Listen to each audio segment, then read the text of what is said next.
현재 뉴욕 코맥스 금고에는 실물은 한 온스당 무려 356온스에 달하는 엄청난 규모의 종이은 선물 계약이 허수로 존재하고 있습니다.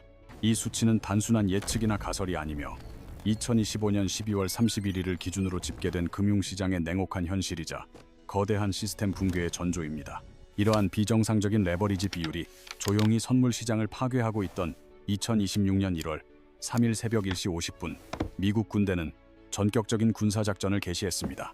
미군은 냉전 이후 라틴 아메리카에서 가장 거대한 규모의 군사작전을 시작했으며 이는 단순한 무력 시위를 넘어선 정권 교체를 목표로 한 행동이었습니다. 미 육군 델타포스 요원들이 베네수엘라의 수도 카라카스 심장부에 침투했고 그 직후 도시 전역에서는 7차례의 거대한 폭발음이 밤하늘을 공포로 가득 채웠습니다. 새벽 4시 21분이 되었을 때 도널드 트럼프 대통령은 트루스 소셜을 통해 니콜라스 마두로와 그의 아내가 생포되어 압송되었다는 충격적인 소식을 전 세계에 알렸습니다. 마두로 대통령과 그의 아내 실리아 플로레스는 전격적인 지상작전을 통해 체포되었으며 미군 항공기에 실려 이미 베네수엘라 국외로 압송된 상태였습니다.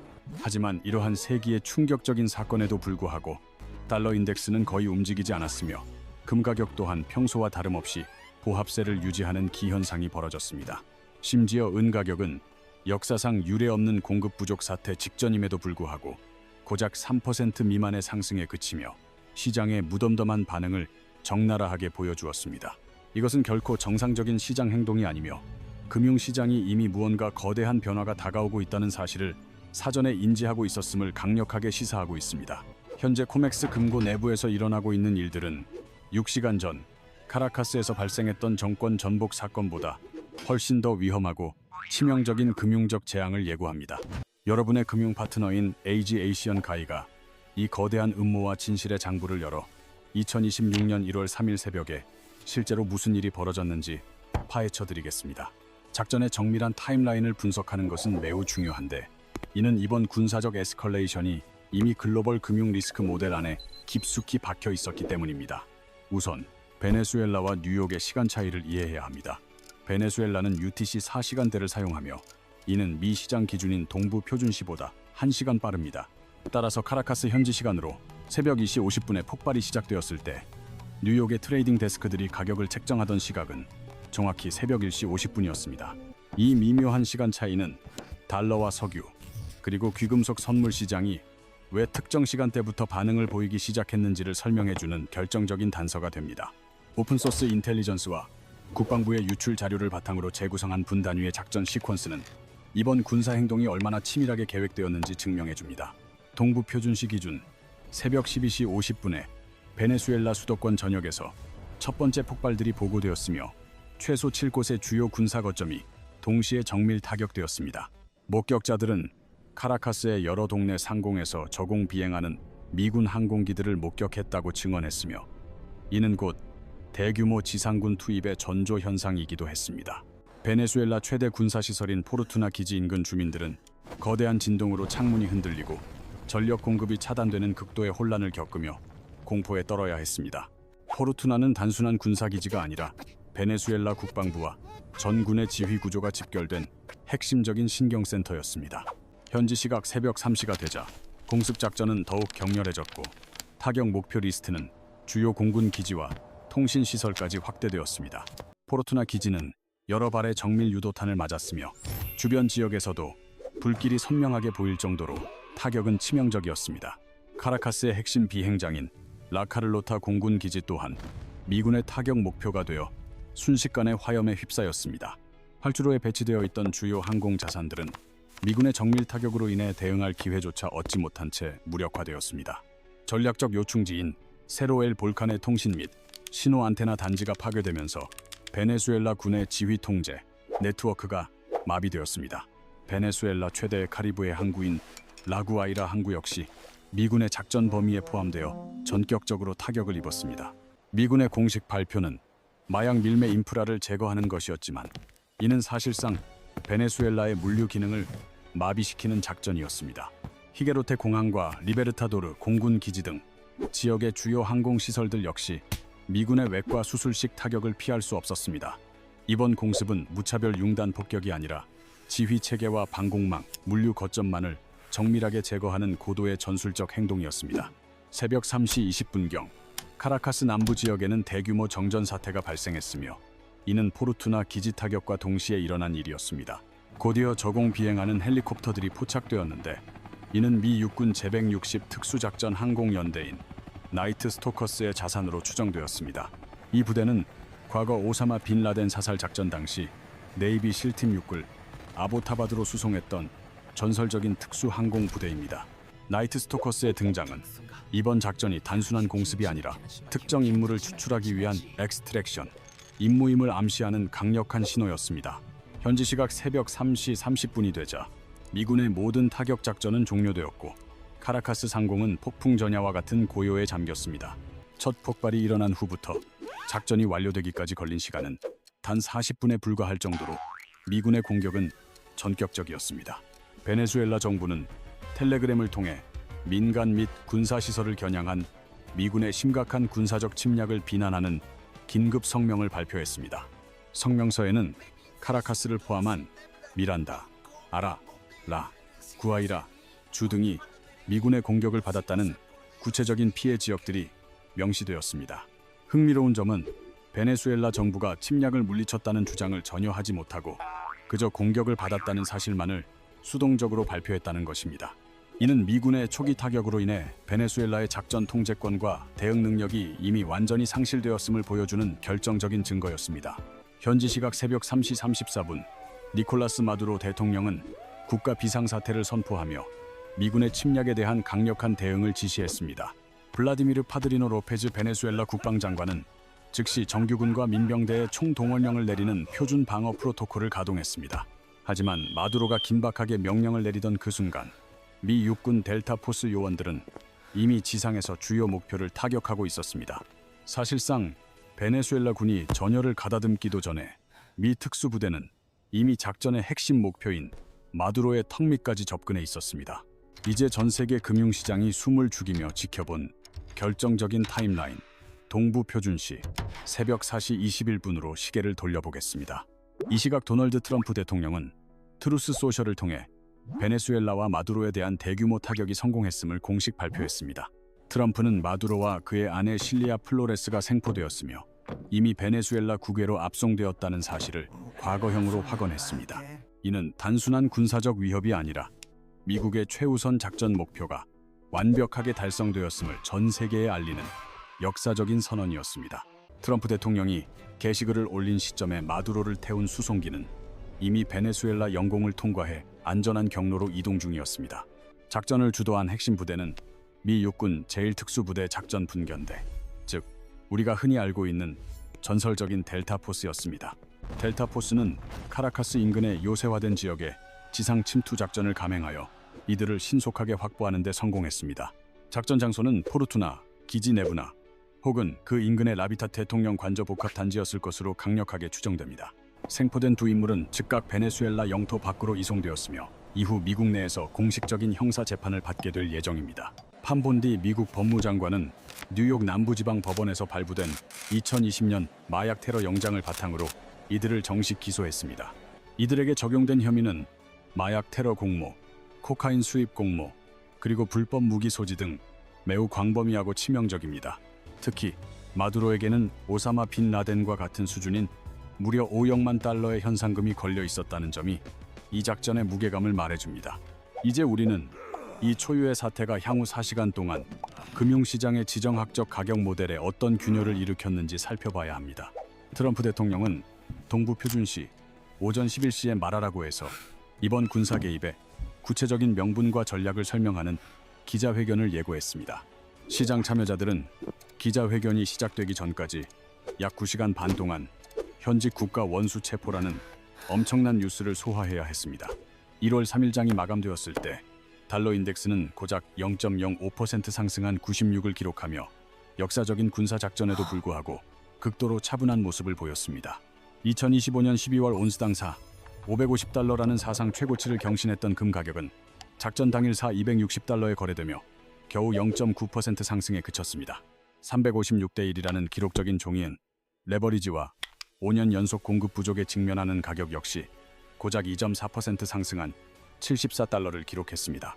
미국이 외국 국가 원수를 제거하는 참수 작전을 성공시키고 수도 카라카스를 마비시켰음에도 불구하고 안전자산 프리미엄은 사실상 제로에 가까웠습니다. 이러한 기이한 현상은 금융시장이 이미 이번 군사적 충돌 가능성을 위험 모델에 반영하여 사전에 충분히 반영했다는 사실을 명확하게 입증하고 있습니다. 시장이 주시하는 진짜 위기는 카라카스의 연기가 아니라 코맥스 금고의 고갈과 지난 8개월간 지속된 미, 베네수엘라 무역 붕괴에 있습니다. 미국 인구조사국 US 센서스 뷰로의 데이터에 따르면 2025년 9월까지 양국 간의 양방향 무역 총액은 52억 7,500만 달러에 불과했습니다. 이는 2024년 수준과 비교할 때 엄청난 규모의 위축이며 베네수엘라를 향한 미국의 경제적 포위망이 이미 한계치에 도달했음을 보여주는 지표입니다. 구체적으로 미국의 베네수엘라 수출액은 전년 대비 41.3% 급감한 약 24억 430만 달러를 기록하며 무역 관계의 완전한 단절을 시사했습니다. 베네수엘라로부터의 수입액 역시 전년 대비 53.3%나 폭락한 28억 90만 달러를 기록하며 에너지 공급망의 거대한 균열을 적나라하게 드러냈습니다. 현재 무역 수지는 3억 660만 달러의 적자를 기록 중이며 이는 전체 무역 규모 자체가 붕괴하면서 불균형이 억지로 좁혀진 결과입니다. 2024년 전체 무역 적자가 18억 300만 달러에 달했던 것과 비교하면 현재의 수치는 정상적인 경제 교류가 불가능한 수준임을 확실히 말해줍니다. 2025년 1분기까지만 해도 일시적인 제재 완화 덕분에 무역이 어느 정도 유지되었으나 이후 8개월간의 경제 봉쇄가 시장을 강하게 압박했습니다. 델타포스가 카라카스에 진입하기 훨씬 전부터 쉐브론의 제한적 운영과 중국의 차단으로 인해 베네수엘라의 경제적 숨통은 이미 끊어져 있었습니다. 금융시장은 이미 2025년 5월부터 12월 사이에 이러한 군사적 충돌 가능성을 가격에 반영해왔기에 작전 당일 큰 동요가 없었던 것입니다. 이제 투자자들이 주목해야 할 하류 리스크는 단순한 석유 공급망의 문제가 아니라 시스템적으로 붕괴하고 있는 귀금속 시장의 실제 실태입니다. 2025년 12월 31일 기준 코맥스에 등록된 즉시 인도 가능한 실물은 재고량은 약 1억 800만에서 1억 300만 온스 사이입니다. 이는 2025년 2월 이후 최저 수준이며 2020년의 정점과 비교하면 무려 70%나 급감한 수치로 실물은의 심각한 희귀성을 보여줍니다. 창고에 보관되어 있지만 즉시 인도할 수 없는 적격 재고량 또한 3억 100만 온스로 줄어들며 전체적인 공급 압박이 점차 가중되고 있습니다. 표면적으로는 전체 재고량이 기록적인 수준처럼 보일 수 있으나 등록 재고와 적격 재고의 격차는 실제 인도 시스템의 붕괴를 강력히 예고하고 있습니다. 여기서 은선물 계약 보유자들이 주목해야 할 가장 공포스러운 숫자는 바로 356대 1이라는 경이적인 종이은 대실물 은의 비율입니다. 이는 실물은 이론스가 코맥스 금고에 실제로 존재할 때 그 뒤에는 무려 356온스에 해당하는 허구의 종이 계약이 거래되고 있음을 의미합니다. 만약 모든 계약 홀더들이 동시에 실물 인도를 요구한다면 현재의 코맥스 시스템은 이를 감당할 수 없어 즉각적인 시스템 붕괴를 맞이하게 될 것입니다. 이러한 물리적 희귀성은 런던은 시장에서도 나타나고 있으며 최근 런던 리스 금리는 시장 참여자들이 경악할 수준인 11%까지 치솟았습니다. 현재 런던의 현물 프리미엄은 코맥스 선물 가격보다 온스당 23달러나 높게 형성되어 있으며 이는 실물을 확보하려는 처절한 사투를 보여줍니다. 런던의 은 재고량 역시 2020년 이후 40%나 급감했고 전 세계 은 시장은 벌써 5년 연속 구조적인 공급 부족 상태에 놓여 있습니다. 2025년 기준 전 세계 은 수요는 12억 4천만 온스에 달하지만 공급은 10억 1천만 온스에 불과하여 매년 2억 3천만 온스의 거대한 구멍이 생기고 있습니다. 태양광 패널, 전기차, 반도체와 같은 산업용 수요가 전체 소비의 60%를 차지하며 이는 가격이 올라도 멈출 수 없는 구조적 수요입니다. 더 심각한 것은 은 생산의 80% 이상이 구리나 아연 광산의 부산물로 발생하기 때문에 은 가격이 올라도 공급을 즉각 늘릴 수 없다는 점입니다. 여기에 결정타로 2026년 1월 1일 전 세계 재련 능력의 70%를 통제하는 중국이 은 수출에 대한 강력한 라이선스 제한 조치를 단행했습니다. 중국의 수출 통제는 카라카스 공습 불과 48시간 전에 활성화된 공급망의 목조르기였으며 전 세계는 이제 정제된 실물은을 구할 길을 잃어가고 있습니다. 게다가 은 ETF 보유량은 2025년 말 기준 8억 339만 온스로 전년 대비 21%나 급증하며 시장의 실물 공급을 더욱 빠르게 빨아들이고 있습니다. 은 가격은 2025년 한 해 동안 148%라는 기록적인 상승률을 보였으며 12월에는 온스당 83.62달러라는 역사적 고점에 도달하기도 했습니다. 마두로 생포 소식이 전해진 1월 3일, 은 가격은 2.4% 상승하며 일상적인 변동성을 보였는데 이는 시장이 이미 다른 거대한 위험을 응시하고 있음을 뜻합니다. 금 시장 역시 2025년 한 해 동안 65%의 상승을 기록하며 40년 만에 가장 강력한 성과를 냈고 중앙은행들의 집요한 매수세가 그 배경이었습니다. 연준의 금리 인하와 달러 가치 하락, 그리고 러시아 제재 이후 비서구권 중앙은행들의 자산 다변화가 금 가격을 역사적 고점으로 밀어올렸습니다. 하지만 금 역시 카라카스 작전 당일에는 1%도 되지 않는 미미한 상승을 기록했을 뿐이며 안전자산으로서의 발작적 반응은 전혀 나타나지 않았습니다. 이제 달러의 움직임을 보면 달러 인덱스 DXY는 2025년 한 해 동안 9% 하락하며 2017년 이후 최악의 연간 하락폭을 기록했습니다. 작전이 진행되던 새벽 1시 50분부터 2시 사이 주식 선물과 암호화폐 시장은 매우 안정적이었으며 투자자들은 미국의 군사적 성공을 이미 확신하고 있었습니다. 결국 사우던 스피어 작전은 시장에 충격을 준 것이 아니라 이미 8월부터 12월까지 가격에 반영되어 온 시나리오를 단순히 확인해 준 것에 불과했습니다. 2025년 12월 31일 기준 글로벌은 ETF 보유량은 8억 339만 온스에 도달했으며 이는 연초 대비 21%나 급증한 수치입니다. 이러한 ETF의 막대한 실물 축적은 시장에서 가용 가능한 실물 공급을 영구적으로 제거하여 코맥스 계약 이행을 더욱 불가능하게 만듭니다.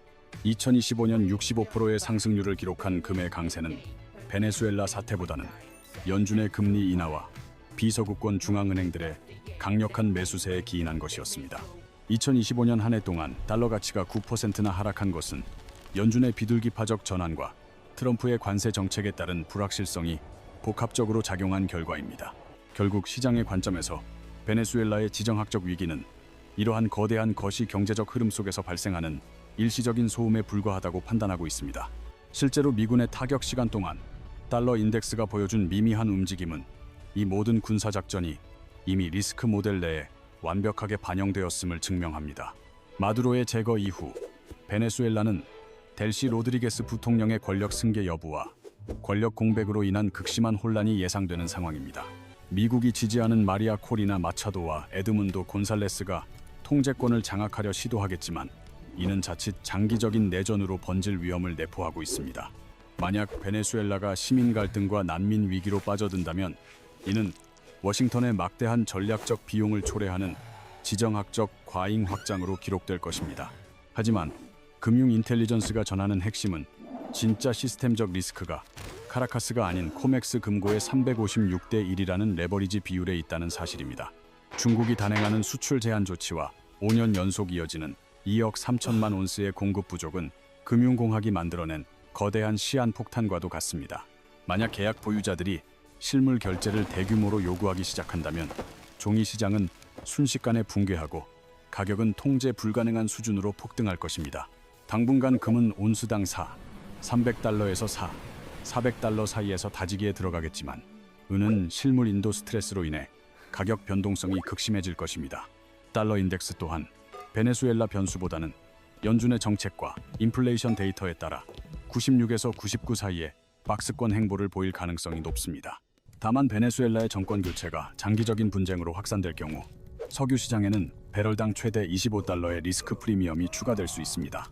현재 석유 시장은 미국의 신속한 정권 교체 성공에 베팅하고 있지만 물류와 정제 시설의 차단은 여전히 글로벌 공급망의 잠재적 위협 요소입니다. 사우던 스피어 작전은 군사적으로는 완벽했을지 모르나 코맥스 금고에 쌓인 부채의 장부는 여전히 해결되지 않은 채 폭발만을 기다리고 있습니다. 베네수엘라 사태는 이미 가격에 반영되었지만 은시장의 실물 인도 실패와 중국의 통제 조치는 아직 시장이 충분히 대비하지 못한 위기입니다. 현상을 넘어 숫자가 말하는 진실을 보고 싶다면 그레이 레저를 구독하여 데이터 기반의 냉철한 금융 인텔리전스를 경험하시기 바랍니다. 본 분석은 교육적 목적을 위한 정보 제공일 뿐이며 모든 투자 결정은 반드시 전문가와 상의하여 본인의 책임하에 신중하게 내리시길 권고드립니다.